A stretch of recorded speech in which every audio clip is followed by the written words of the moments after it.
사도행전 4장 1절에서 12절 말씀, 이제 제가 하나님의 말씀을 봉독하겠습니다. 이 말씀을 봉독할 때에 살아계신 우리 하나님의 음성을 다 함께 들으실 수 있기를 바랍니다. 하나님의 말씀입니다.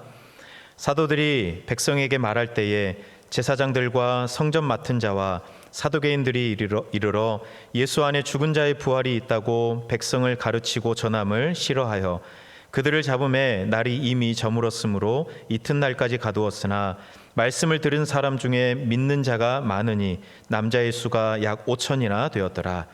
이튿날 관리들과 장로들과 서기관들이 예루살렘에 모였는데 대제사장 안나스와 가야바와 요한과 알렉산더와 및 대제사장의 문중이 다 참여하여 사도들을 가운데 세우고 묻되 너희가 무슨 권세와 누구의 이름으로 이 일을 행하였느냐.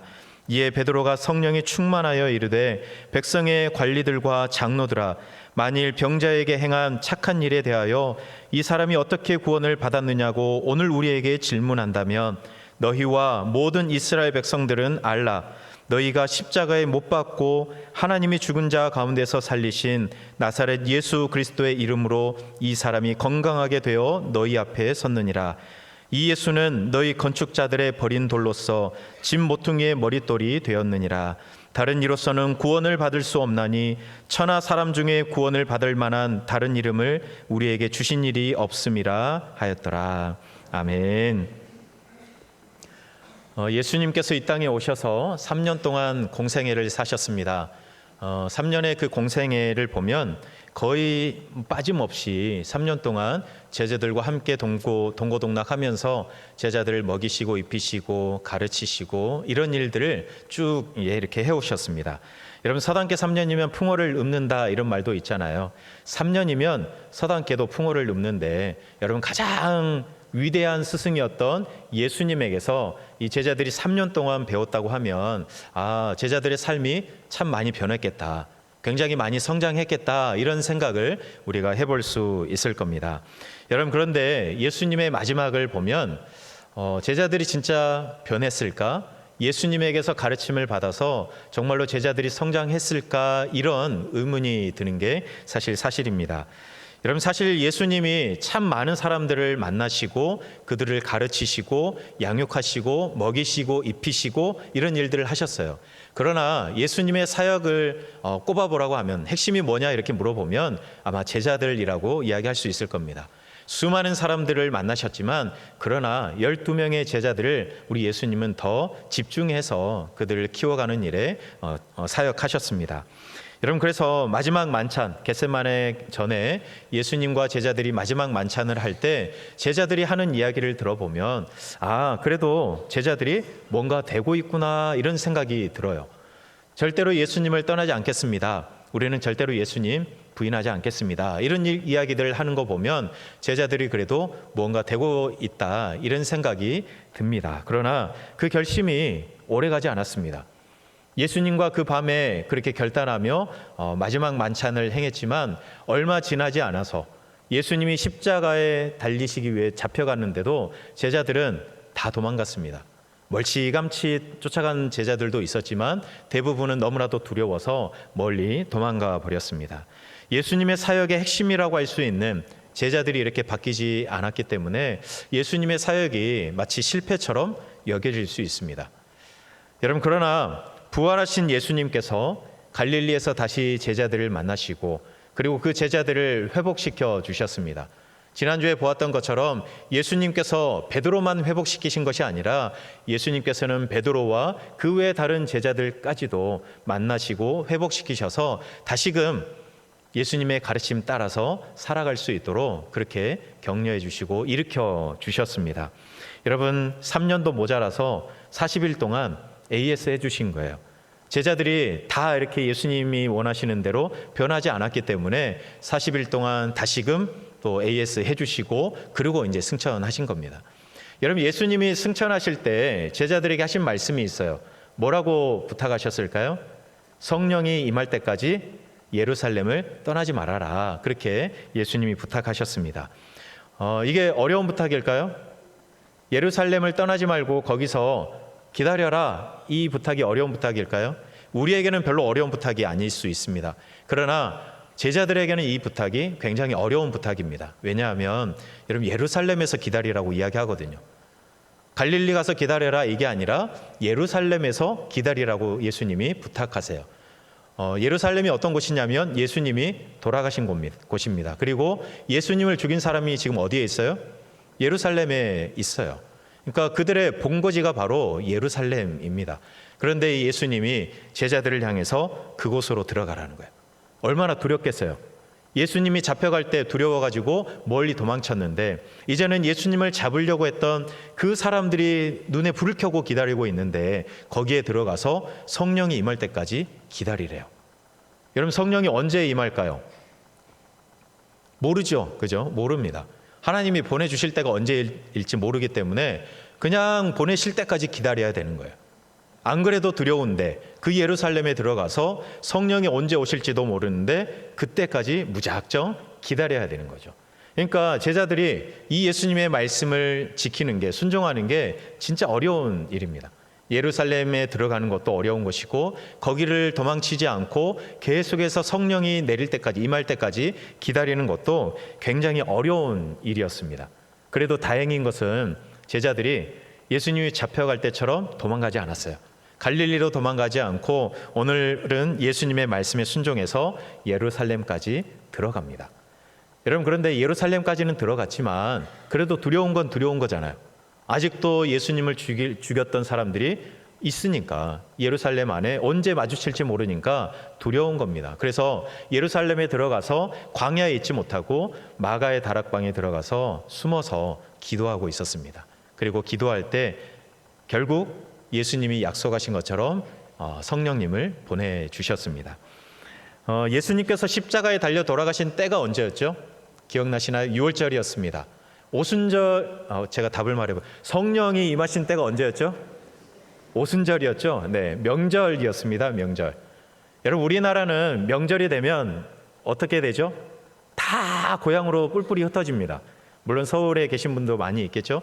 근데 대개 특징은 명절이 되면 우리는 흩어져요. 그런데 이스라엘 백성들은 명절이 되면 다 모여듭니다. 예루살렘으로 모여들어요. 그래서 학자들에 의하면 대개 예루살렘에 한 4만 가까운 그 사람들이 산다고 해요. 근데 명절이 되면 10배 이상이 되는 사람들이 몰려든다고 합니다. 그러니까 예루살렘이 막 북적북적한 거예요. 수많은 사람들로 인해 굉장히 복잡한 때가 바로 명절입니다. 근데 6월절 명절 때에 우리 예수님이 십자가에 달려 돌아가셨어요. 지금이야 이제 인터넷이 있으니까 어디서 무슨 일이 일어났다, 이스라엘에서 전쟁이 일어났다 그러면 우리가 하루도 안 돼서 그것을 다 알게 돼요. 근데 이 당시에는 그런 게 어디 있습니까? 어떤 일이 일어났다, 예루살렘에서 예수님이 십자가에 달려 돌아가셨다, 거기에 살고 있는 사람들은 뭐 금방 소문 들어서 알 수 있겠지만 수많은 곳에 흩어져 살고 있었던 수많은 사람들은 듣기 어려운 거예요. 그런데 6월절에 예수님이 돌아가셨기 때문에 그때 명절을 지키기 위해서 예루살렘에 모여들었던 수많은 사람들이 이 소식을 알게 된 거죠. 증인이 되었습니다. 예수님이 돌아가셨구나. 만약에 명절이 아니었으면 이거 소문나는데 시간이 좀 걸렸을 거예요. 근데 명절이었기 때문에 예수님이 십자가에 달려 돌아가신 것이 삽시간에 퍼졌습니다. 오순절에 명절에도 성령께서 임하셨기 때문에 성령이 임하셔서 또 일어났던 많은 사건들을 또 수많은 사람들이 직접 경험하게 되었습니다.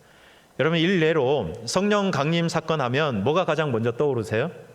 사람들이 방언했다는 게 떠오르시죠? 여러분 사람들이 방언을 했습니다. 그런데 각 나라에서 몰려든 그 수많은 사람들이 그 말을 알아듣는 거예요. 아마 이 당시에 제자들이 했던 방언들은 아마 수많은 나라들의 언어들로 방언을 했던 것 같아요. 그런데 각 나라에서 살던 사람들이 오순절 명절이 되어서 예루살렘에 모였는데 가만히 보니까 제자들이 자기들 말로 기도를 하는 거죠. 이야기를 하는 거죠. 이게 무슨 이야기일까? 무슨 사건일까? 저 사람들은 우리나라 말 모를 텐데 저 사람들이 어떻게 저런 이야기를 하지? 이런 일들이 이제 예루살렘에서 벌어지고 있는 것입니다. 그리고 수많은 사람들이 모였기 때문에 여러분 베드로가 설교했는데 몇 명이 회심했어요? 3,000명. 또 오늘 말씀에도 보면 5,000명이 삽시간에 회개하는 회개하고 하나님을 믿는 사람들이 되는 이런 일들이 벌어지고 있는 겁니다. 여러분, 어떻게 이런 일이 일어났을까요? 아까 예루살렘 한 4만 치면 3천 명, 5천 명 하면 이거는 획기적인 일이잖아요. 그렇게 되는 게 쉽지 않아요. 그런데 수많은 사람들, 한 40만 이상의 사람들이 예루살렘에 모였던 명절이었기 때문에 한 번에 3천 명, 한 번에 5천 명 이런 사람들이 설교를 듣고 회심하는 이런 일들이 벌어지게 되었던 것이죠. 명절에 이런 일들이 일어난 겁니다. 여러분, 그런데 제자들이 꼭꼭 숨어 있다가 두려워서 마가의 다락방에 숨어 있다가 이제 성령 충만해져서 이제 광장으로 나와가지고 하나님의 말씀, 특별히 예수님의 부활, 이것을 증거하기 시작했습니다. 그 이야기를 듣고 수많은 사람이 회심했고요. 그런데 이런 일들을 불편해하는 사람들이 있습니다. 이걸 언짢게 생각하고 싫어했던 사람들이 오늘 말씀에 나오고 있습니다. 어떤 사람들입니까? 대제사장과 그 외의 종교 지도자들. 이 사람들은 예수님의 부활이 제자들의 입을 통해서 선포되는 것이, 증거되는 것이 너무나도 싫었습니다. 특별히 부활, 이 문제는 이들이 진짜 막고 싶었던 문제였습니다. 여러분 아세요? 그 예수님이 부활하셨는데 대제사장들이 돈을 줘서 사람들에게 헛소문을 퍼뜨린 적이 있어요. 성경에 돈 준 이야기가 나옵니다. 마태복음 28장에 보면 대제사장들이 예수님의 시체가 없어졌다는 것을 전해 듣고 무덤을 지키고 있던 군인들에게 돈을 많이 주었습니다. 왜요? 왜 돈 줬을까요? 입 막으려고. 입 막고 헛소문 퍼뜨리려고. 니네들 잘 이거 돈 받고 잘 생각해. 시체 없어졌잖아. 부활했다고 이야기하지 말고 제자들이 훔쳐갔다고 소문내. 이렇게 이야기한 거죠. 제가 이상한 소리 하는 게 아니라 마태복음 28장에 그대로 기록되어 있습니다. 네. 돈을 줘서까지도, 헛소문 퍼뜨려서까지도 막고 싶었던 게 예수님이 부활하셨다는 그런 소식이었습니다. 그런데 제자들이 예수님이 부활하셨다고 이야기하고 다니는 거예요. 그리고 사람들이 그 이야기를 듣고 믿기 시작한 겁니다. 그러니까 대제사장과 또 그 외 종교 지도자들이 우려했던 일들이 지금 일어나고 있는 겁니다. 여러분, 그래서 어떻게 하냐면 대제사장과 또 지도자들이 제자들을 잡아들입니다. 왜 잡아들였을까요? 죽일 수는 없고 이들을 협박해서 놓으려고 지금 잡아들였어요. 이들은 알아요. 제자들이 어떤 사람들인 줄 압니다. 어떤 사람들일까요? 두려움이 많은 사람들이에요. 예수님을 잡아갈 때 그렇게 결심했던 사람들인데 자기들도 잡혀서 죽을까 봐 멀리 도망갔던 사람들이라는 것을 압니다. 그래서 제자들을 잡아다가 협박하면 아마 더 이상 그렇게 예수님을 전하지 못할 것이다. 이런 생각으로 잡아들인 겁니다. 그래서 오늘 5절과 6절 말씀을 보면요, 진짜 모일 만한 사람들은 다 모였습니다. 어떤 사람들이 모였냐면 관리들, 장로들, 서기관들, 대제사장들, 그리고 대제사장뿐만 아니라 이미 은퇴하신 대제사장, 또 심우하고 계시는 대제사장, 대제사장의 모든 문중들이, 가족들이 다 모였습니다. 여러분, 이런 사람들이 다 모여있는 그 자리에 누구든 그 자리에 가면 오금이 저릴 정도로 굉장히 떨릴 거예요. 아마 덜덜덜덜덜 이렇게 떨면서 아마 들어갔을 겁니다. 제가 저희 교회에 올 때 면접하는데요, 우리 시무장로님들 10분 쭉 앉아 계시고요, 그 다음에 우리 청빙위원들 3분 이렇게 쭉 앉아 계셨어요. 그리고 저랑 저희 아내랑 앉아가지고 이렇게 면접을 봤습니다. 어땠을까요? 네.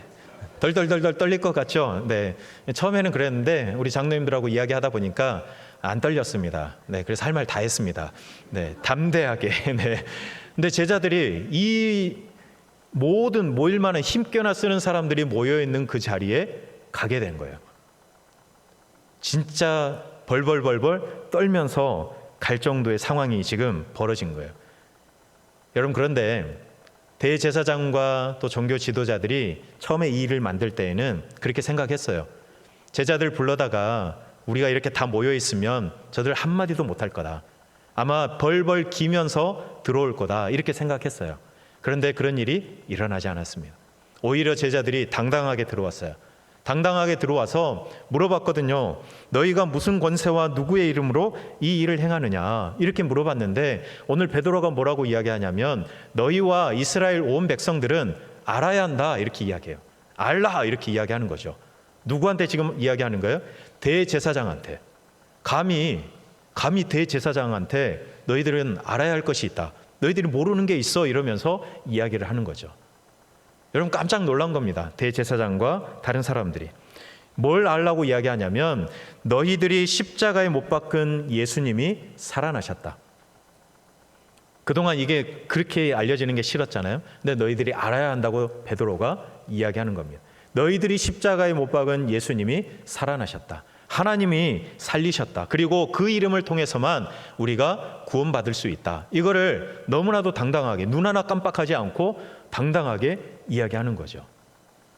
여러분 벌벌벌 떨면서 눈도 못 쳐다볼 거라고 생각했는데 그런데 당당하게 딱 어깨 피고 들어와가지고 눈 똑바로 쳐다보면서 너희들은 알아야 한다 이렇게 이야기하니까 대제사장과 또 이 자리에 앉아있던 수많은 사람들이 이게 당황한 겁니다. 그래서 제자들 내보내고 자기들끼리 회의를 해요. 이 이야기가 이제 4장에 기록되어 있습니다. 여러분 제자들이 원래 이런 사람들이 아니거든요. 13절에도 보면 이들이 본래 학문 없는 범인이었다 그렇게 알고 있다 기록하고 있어요. 여러분 제자들이 많이 아는 사람도 아니었고 대단한 사람들이 아니었습니다. 근데 어떻게 이렇게 변했을까요? 오늘 8절 말씀을 보니까 베드로가 대제사장과 수많은 지도자들에게 너희들이 알아야 한다라고 이야기할 때 성령이 충만하여 이르되라고 기록되어 있어요. 베드로가 성령이 충만해서 당당하게 이 일을 이야기한 겁니다. 여러분 그런데 한 가지 묻고 싶은 거 있습니다. 그게 뭐냐면 대제사장들이 진짜 몰랐을까요? 예수님이 부활하셨다는 거 몰랐을까요? 알았지만 알기 싫어했던 것 같아요. 오늘 2절에서도 예수 안에 죽은 자의 부활이 있다고 백성들을 가르치고 전함을 싫어했다라고 말씀하고 있거든요. 몰랐다기보다는 인정하기 싫은 거죠. 사람들이 알게 되는 게 싫은 겁니다. 그래서 돈을 주면서까지 그 반대의 소문을 시체를 훔쳐갔다, 제자들이 훔쳐갔다라고 헛소문을 내게 만들었던 것이죠. 7절에서도 무슨 권세와 누구의 이름으로 이 일을 행하는지 몰라서 물었을까? 아니라는 것이죠. 베드로가 이야기하잖아요. 바로 너희가 다른 백성들한테 이야기하는 게 아니에요.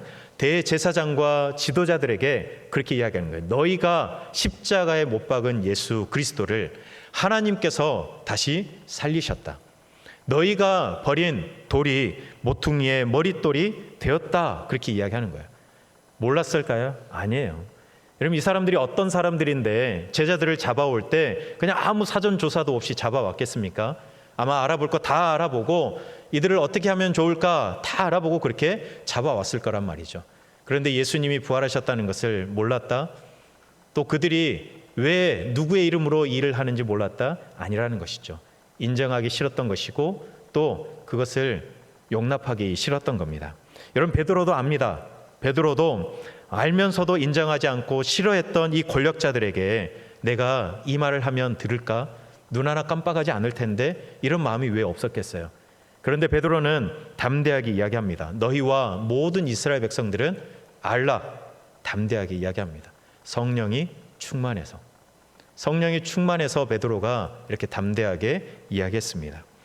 여러분에게 성령이 충만하게 임하길 축복합니다. 여러분에게 성령이 충만해서 오늘 베드로처럼 담대하게 이야기하실 수 있었으면 좋겠습니다. 성령이 충만해서 예수님을 이야기하십시오. 안 하실 거죠? 네, 성령이 충만해서 여러분 예수님만이 유일한 길이라고 담대하게 이야기하십시오. 참 아쉬운 것은 요즘에 이단들은 참 대놓고 당당하게 전도를 해요. 그렇죠? 근데 오히려 교회가 예전처럼 노상에서 이렇게 전도하면 왜 이렇게 눈치가 보이는 시절이 되었는지 모르겠어요. 그렇죠? 당당해도 됩니다. 왜요? 오늘 베드로가 그랬던 것처럼 성령 충만하여서 예수님만 유일한 길이시잖아요. 그렇죠? 예수님의 이름을 통해서만 우리가 구원받을 수 있다는 거 믿으시잖아요. 그럼 우리가 당당하게 전할 수 있어야죠. 여러분 성령 충만해서 그 길이 유일한 길이라고 다른 이로서는 구원받을 수 없다고 당당하게 이야기하실 수 있기를 바랍니다. 여러분 성령 충만하여서 다른 세상 사람들은 잘못된 것도 맞다고 이야기하지만 그러나 우리는 하나님이 기뻐하시는 옳은 길, 옳은 방법들을 당당하게 이야기하고 주장하고 또 보여줄 수 있었으면 좋겠습니다. 여러분, 그런데 우리가 한 가지 생각해 보고 싶은 것은 우리가 뭔가 주눅들지 않고 당당하게 하는 모든 이야기가 맞다라고 이야기할 수 없어요. 그 무슨 말이냐? 여러분, 베드로가 예수님의 부활을 당당하게 선포했잖아요. 그런데 베드로가 여기서 끝나지 않고 예수님이 부활하셨습니다. 그러니 이제 우리 다시 성전에 올라가서 어린 양을 잡아 희생 제사를 드립시다. 이렇게 하면 베드로가 맞는 이야기를 했나요? 틀린 이야기를 했나요? 맞지 않죠? 왜냐하면 예수님이 이 땅에 오신 이유가 뭐예요? 더 이상 희생 제사가 필요 없다는 거잖아요. 예수님이 십자가에서 다 이루었다라고 운명하실 때 휘장이 위에서 아래로 찢어졌잖아요. 더 이상 이제 그 제사는 필요 없습니다. 예수님께서 어린 양 되셔서 그 피를 흘려주셨기 때문에 더 이상 그 성전에서 드리는 그 희생 제사가 필요 없습니다. 근데 베드로가 오늘 대제사장들에게 너희는 알라라고 이야기하면서 자, 이제 우리 같이 가서 희생 제사를 드립시다. 이렇게 하면 이거는 아닌 거죠. 하나님의 뜻이 아닙니다. 하나님의 마음이 아닙니다. 베드로가 성령 충만해서 이야기한 것은 딱 부활까지였습니다. 왜냐하면 거기까지가 하나님이 원하시는 것이었으니까. 여러분, 이 말을 다르게 표현해 보면 이겁니다. 여러분, 베드로가 성령 충만해서 그동안에는 몰랐던 것을 갑자기 그 입술로 이야기할 수 있었다는 게 아니에요. 여러분, 베드로가 이렇게 이야기할 수 있었던 것, 오늘 대제사장과 또 수많은 지도자들에게 너희들이 알아야 한다라고 이야기할 수 있었던 것은 베드로와 또 그 다른 제자들이 3년 동안 예수님과 함께 했던 시간이 있었기 때문에 그렇게 할 수 있었어요. 여러분, 3년 동안 예수님이 얼마나 많은 이야기들을 제자들에게 하셨을까요? 성경에 기록되지 않은 다른 이야기까지도 예수님이 어쩌면 제자들에게 하셨을 거예요. 추려서 이 사복음서에 담아놓은 거죠. 다 담을 수 없는 수많은 이야기들을 예수님께서 제자들에게 하셨어요. 구약 시대에 너희들이 이런 말씀을 알고 있겠지만 그러나 하나님의 뜻은 그게 아니다. 너희들이 조금 더 제대로 알았으면 좋겠다. 하나님의 뜻, 하나님의 마음을 바로 알았으면 좋겠다. 그러면서 예수님이 제자들에게 말하지 않았었겠어요? 여러분, 그 산상수훈이 바로 그런 말씀이잖아요. 너희들이 그렇게 들었으나, 구약을 통해서 너희들이 그렇게 말씀을 알고 있으나 그건 하나님의 마음이 아니다. 그러면서 예수님이 다시 알려주시잖아요. 제자들이 3년 동안 얼마나 많은 말씀들을 배웠겠습니까? 베드로가 그때는 다 알지 못했지만 얼마나 많은 예수님의 말씀을 전해 들었겠어요. 그러니 그것들이 쌓이고 쌓여서 이제 성령 충만한 이후에 베드로의 입을 통해서 선포되기 시작한 겁니다. 어느 날 갑자기 이 지식이 확 들어온 게 아니라는 것이죠. 물론 그럴 수도 있습니다. 물론 그럴 수도 있어요. 그러나 예수님께서는 3년 동안 제자들에게 말씀해 주셨고 성령께서는 그 말씀들이 기억나게 하셔서 그 말씀을 선포되게 해주셨습니다. 여러분, 요한복음 14장을 보면 예수님께서 제자들에게 성령을 약속하셨잖아요. 근데 그때 그런 말씀을 하세요. 성령께서 오시면 내가 너희에게 읽는 그 말씀들을 생각나게 하실 것이다. 그렇게 말씀하세요. 제자들이 그때는 몰랐어요. 예수님을 통해서 주셨던 그 말씀들이 도대체 어떤 의미인지를 잘 몰랐을 수도 있어요. 그러나 성령께서 제자들에게 임재하신 후에 예수님의 그 말씀이 이해가 되고 예수님을 통해서 주셨던 그 하나님의 마음이 이거구나라고 깨닫게 되고 당당하게 선포하게 된 것이죠. 제자들이 예수님을 통해서 들었을 때 예수님의 십자가의 죽으심, 부활도 못 믿었잖아요. 그렇죠? 낮아져야 한다는 거 못 믿었잖아요. 예수님처럼 수건에 허리에 수건을 두르고 다른 사람들의 발을 씻어주는 것이 진짜 하나님의 사랑이라고 이야기했지만 그러지 않았잖아요. 누가 높냐 이러면서 서로 싸웠잖아요. 그때는 이해하지 못했지만 오늘 성령 충만함 받은 베드로와 다른 제자들은 비로소 예수님의 말씀을 알게 된 겁니다. 그래서 당당하게 선포합니다. 너희들은 알아야 한다. 왜 예수님이 십자가에 달려 돌아가셨고 하나님께서 왜 예수님을 다시 부활하게 하셨는지, 다른 이로서는 구원받을 수 없기 때문에 우리 하나님께서 예수님을 이 땅에 보내셨고 십자가에 달려 돌아가게 하셨고 부활하게 하셨다. 그거를 당당하게 이야기하는 겁니다. 이제 비로소 제자들이 알게 된 것이죠. 여러분에게 성령 충만한 은혜가 있기를 바랍니다. 여러 가지 은사 많이 받으십시오. 여러분, 어떤 은사를 가장 받고 싶으세요?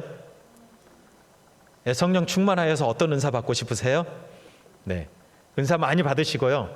은사만 받지 마시고 열매도 꼭, 성령의 열매도 맺으십시오.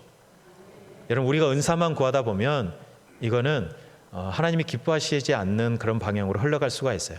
우리가 은사를 구하되 열매를 함께 구해야 합니다. 성령의 9가지 열매가 뭐가 있죠?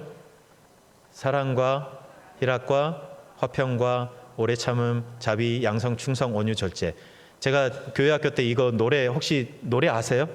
성령의 열매는 오직 사랑과 희락과 화평, 오래 참음, 자비, 양선과 충성과 온유, 절제, 이런 게 있어요. 모르시군요. 네, 저희 교회 학교에서는 이거 배웠어요. 그래서 성령의 9가지 열매, 그러면 저는 이 노래가 딱 먼저 떠오릅니다. 이걸 불러야 저는 이게 말로 나와요. 네. 여러분, 성령의 9가지 열매 꼭 맺으시길 바랍니다. 네, 여러분, 그래서 오늘 베드로처럼 성령 충만하여서 우리가 당당하게 꼭 해야 할 말들을 하면서 살아갔으면 좋겠습니다. 예수님을 이야기하시고, 여러분, 다른 이로서는 구원받을 수 없다고 이야기하시고요. 그리고 정말로 하나님이 원하시는 것이 무엇인지를 당당하게 이야기하실 수 있기를 바랍니다.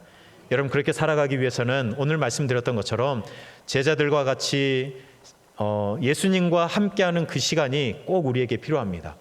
여러분, 예배드리고 기도하고 말씀 보고 이런 시간들이 필요한 거예요. 여러분, 성령 받으면 모든 것이 해결되면 여러분, 우리가 이 자리에 와서 예배드릴 필요가 없습니다. 어디 골방에 들어가서 성령 받기만을 위해서 계속해서 구하면 돼요. 성령 받으면 이전에 모르던 거 갑자기 확 알게 되고, 이전에 없던 능력이 갑자기 생기고, 그러면 그걸로 끝이라 그러면 우리가 이렇게 할 필요가 없습니다. 그러나 성령께서는 우리가 평소에 살아가면서 드렸던 예배, 기도, 말씀, 우리가 살아가는 모든 예수님을 닮기 위해서 하는 모든 것들을 사용하세요. 그러니 우리가 기도해야 하는 겁니다. 그러니 우리가 예배 드려야 하는 것이고, 그러니 우리가 날마다 말씀 보고 큐티하고 그렇게 살아가야 되는 것이죠. 여러분, 한 가지만 더 말씀드릴게요. 스데반 여러분 아시잖아요. 사도행전 6장 10절을 가면 스데반이 이야기를 할 때 지혜와 성령으로 말했다라고 이야기합니다. 지혜와 성령으로. 그런데 지혜와 성령으로 말하는 스데반을 사람들이 옆에서 보니까 마치 천사의 얼굴과 같았다, 그렇게 말씀이 기록하고 있어요. 마치 천사의 얼굴과 같았다. 옆에 계신 분들 얼굴 천사의 얼굴과 같으세요? 보기도 싫으세요? 네, 천사의 얼굴과 같아. 여러분, 성령 충만하면 얼굴에서도 표시가 난대요. 여러분 안에 있는 그 기쁨과 성령 충만한 그 은혜가 얼굴을 통해서 마치 천사처럼 표현되는 거예요. 우리 신당종합교회에 속한 우리 모든 우리 성도님들은 얼굴이 천사 같았으면 좋겠습니다. 물론 천사도 다양하죠. 네. 그런데 누구나 바라보면 기분 좋아질 그런 천사가 되었으면 좋겠습니다. 여러분, 우리 성령 강림 주일인데 우리 신당종합교회 모든 성도님들 성령 충만하시길 바랍니다. 여러분, 날마다 우리 제자들처럼 예수님의 말씀을 배우고 예수님처럼 생각하고 기도하고 예배하고 말씀 보는 습관을 여러분 늘 가져가십시오. 그리고 그 위에 우리 성령께서 강력하게 임하셔서 여러분을 통해서 우리 성령님 일하시도록 여러분을 기꺼이 내어드리고, 그래서 베드로처럼 성령 충만하여서 우리가 해야 할 말들을 당당하게 이야기하고, 그리고 스데반처럼 성령 충만한 우리의 마음속의 은혜와 기쁨들을 날마다 우리의 삶으로, 특별히 여러분의 얼굴에 마음껏 표현되어질 수 있는 그런 은혜와 감격과 기쁨이 여러분에게 가득하기를 간절히 바랍니다. 이것이 오늘 우리에게 주시는 하나님의 말씀입니다. 우리 함께 찬양하고 같이 기도할게요. 우리 간절한 마음으로 주님의 성령님, 나의 삶 가운데, 우리의 가정 가운데, 우리 교회 가운데 임재하여 주시옵소서. 우리 함께 찬양합니다.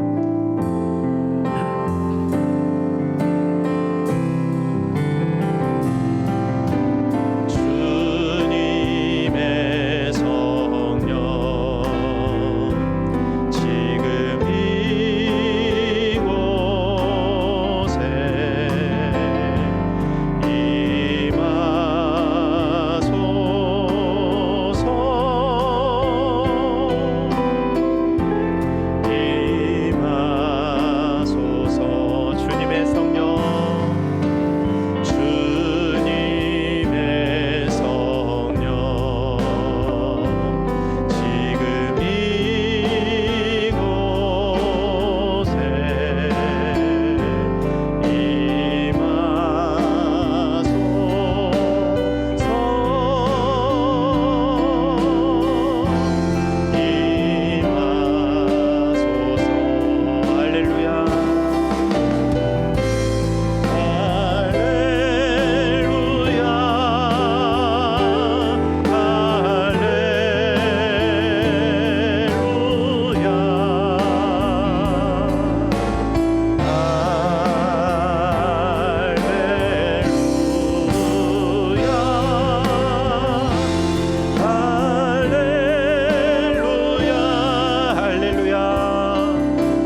함께 기도하겠습니다. 하나님, 성령 충만하게 해주시옵소서.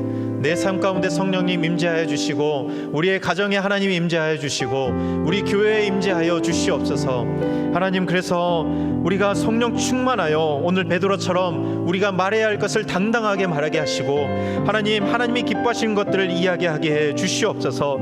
하나님, 성령 충만한 기쁨이 우리 얼굴에도 드러나고 날마다 그 기쁨과 감격으로 살아가게 해달라고 이 시간 함께 기도하겠습니다. 사랑의 하나님, 우리가 성령 충만하기를 간절히 소망합니다. 하나님, 우리 신당중앙의 모든 성도님들 성령 충만하여서 하나님 살아갈 수 있도록 하나님 인도하여 주시옵소서.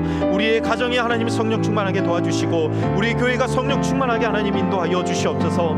하나님, 그래서 하나님 우리가 성령 충만하여 하나님을 날마다 구하고 하나님 바라보면서 하나님 살아갈 수 있도록 인도하여 주시고, 날마다 하나님 성령 충만하여 우리가 우리의 입술로 하나님 당당하게 오늘 베드로처럼 이야기할 것들을 이야기하게 도와주시고, 하나님이 기뻐하시는 것들을 당당하게 선포하며 살아갈 수 있는 우리 신당중앙의 가족들 될 수 있도록 하나님 인도하여 주시옵소서. 하나님, 주님을 만난 기쁨이 너무나도 큰데, 하나님 성령 충만한 그 감격이 너무나도 큰데, 그 모든 것들이 우리의 삶에, 우리의 얼굴에 드러나게 주님 인도하여 주셔서 우리를 만나는 사람들이 하나님 예수 그리스도를 보게 하시고, 우리를 만나는 사람들이, 우리와 함께 이야기하는 사람들이 우리 하나님을 만나는 귀한 주님의 도구들로 우리를 사용하여 주시옵소서.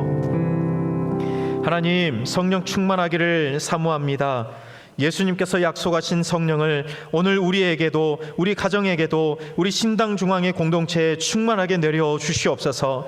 그래서 오늘 베드로처럼 우리도 성령이 충만하여 예수님을 담대하게 말하게 해 주시옵소서. 성령이 충만하여 많은 은사도 받게 하시고, 성령 충만하여 우리 안에 9가지의 열매가 풍성히 맺혀지게 해 주시옵소서.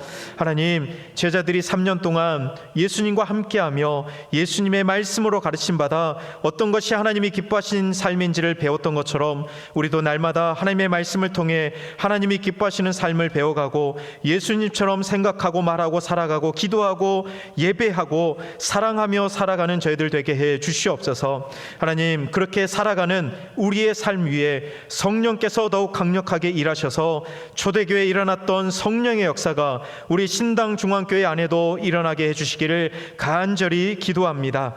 하나님, 그래서 우리 모든 성도들의 얼굴이 스데반처럼 성령 충만하여 천사의 얼굴과 같이 되게 해 주시옵소서. 예수님 이름으로 기도드립니다. 아멘.